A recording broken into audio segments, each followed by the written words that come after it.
Haleluya. Bwana asifiwe. Amen. Nashukuru Mungu kwa sababu ya siku ya leo.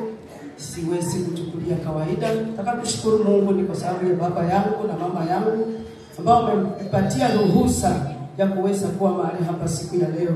Sipendi kuchukulia jambo kwa kawaida eti labda kwa sababu niko nyumbani, hapana. Nataka kushukuru Mungu kwa sababu ya baba na mama kwa kuniruhusu siku ya leo kuweza kusimama mbele yenu. Pia ninataka kushukuru Mungu ni kwa sababu ya waimbaji wenzangu wale ambao wamekuja kusimama pamoja nami. Waimbaji wenzangu wa praise and worship, ninawapenda sana. Na pia ninataka kushukuru Mungu kwa sababu ya Jimmy Mteule, amekuwa pamoja nami, amesimama na mimi, na ninataka kushukuru Mungu kwa yote ambayo amefanya. Pia nataka kushukuru Mungu ni kwa sababu ya kanisa, majirani zangu. Nataka kushukuru Mungu ni kwa sababu ya kila mmoja ambaye yuko mahali hapa. Na sasa ninapotumika hivi, niko na mume wangu katika nyumba na niko na watoto wangu.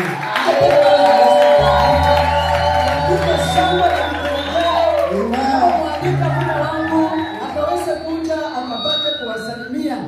Karibu mume wangu.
Wazungu wanasema behind any successful man is a wife.